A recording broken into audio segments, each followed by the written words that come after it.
नमस्कार बंधुरा दीपा स्टार्लिंग चैनेले आपनादेर स्वागत। आज के आमी बानाबो रुई माछेर टक। এই রেসিপিটা অনেক ডিস্ট্রিক্টে খুবই পপুলার এবং গরমকালেও খেয়ে খুবই তৃপ্তি লাগে। তাহলে রেসিপিটা আমি কিভাবে বানাই সেটা দেখে নেওয়া যাক। প্রথমে রুই মাছের পিসগুলোতে আমি নুন হলুদ মাখিয়ে নেব।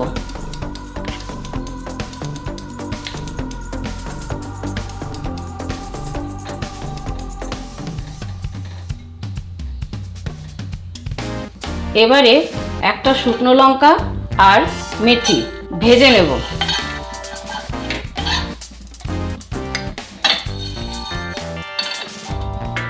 মেথিগুলো দেখুন পুটপুট একটা আওয়াজ হচ্ছে। এবারে মেথিগুলো ভাজা হয়ে গেল।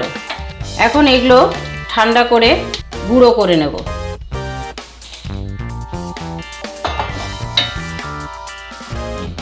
কড়াইয়ের মধ্যে দেব সরষের তেল। তেলটা ভালো মতন গরম হয়ে গেছে। এখন আমি মাছগুলো ভেজে নেব।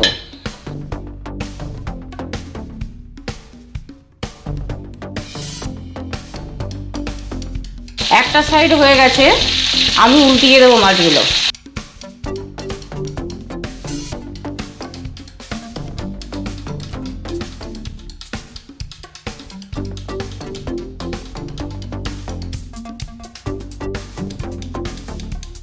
তেঁতুল দিয়ে টকের মাছ একটু কড়াই ভাজতে হবে। মাছগুলো ভাজা হয়ে গেল, এবারে তুলে নেব।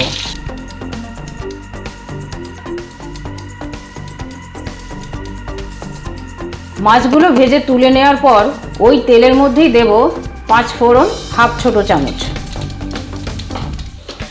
দেব পেঁয়াজ। অনেকেই টক রান্নার সময় পেঁয়াজ দেন না।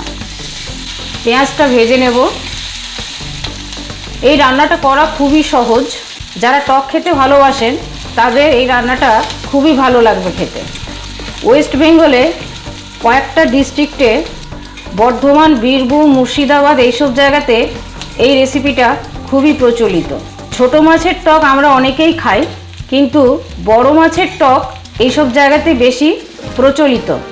দেব 1 ছোট চামচ হলুদ গুঁড়ো, স্বাদ মতো নুন। মাছ নুন হলুদ দিয়ে মাখানো আছে, সেই জন্য নুনটা একটু ভেবে দিতে হবে।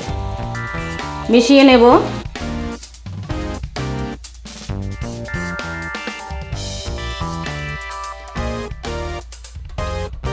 এবারে এর মধ্যে দেব তেঁতুলের পাল্প।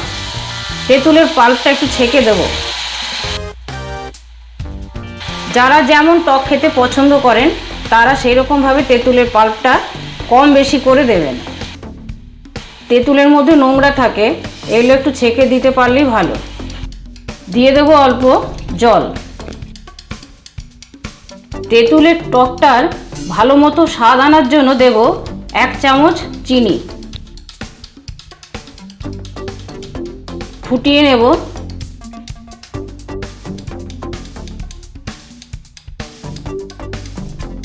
ভালো মতো ফুটে উঠেছে ঝোলটা। এবারে এর মধ্যে আমি মাছগুলো দিয়ে দেব।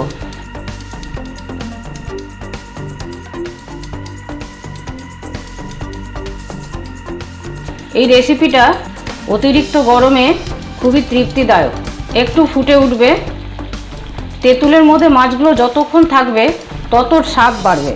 এবারে গ্যাসের ফ্লেমটা সিম করে দিয়ে 3 মিনিটের জন্য রেখে দেব।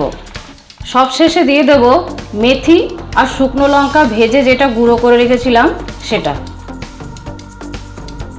এই রান্নাটায় আর আমি অন্য কোনো মশলা ব্যবহার করলাম না। সর্ষে বাটা অনেকেই ব্যবহার করে থাকেন। ব্যাস হয়ে গেল রুই মাছের টক। আমার এই রেসিপিটা যদি আপনাদের ভালো লেগে থাকে তাহলে প্লিজ একটা লাইক করবেন, শেয়ার করবেন আর সাবস্ক্রাইব করে বেল আইকনটি টিপে দেবেন পরবর্তী নোটিফিকেশনের জন্য।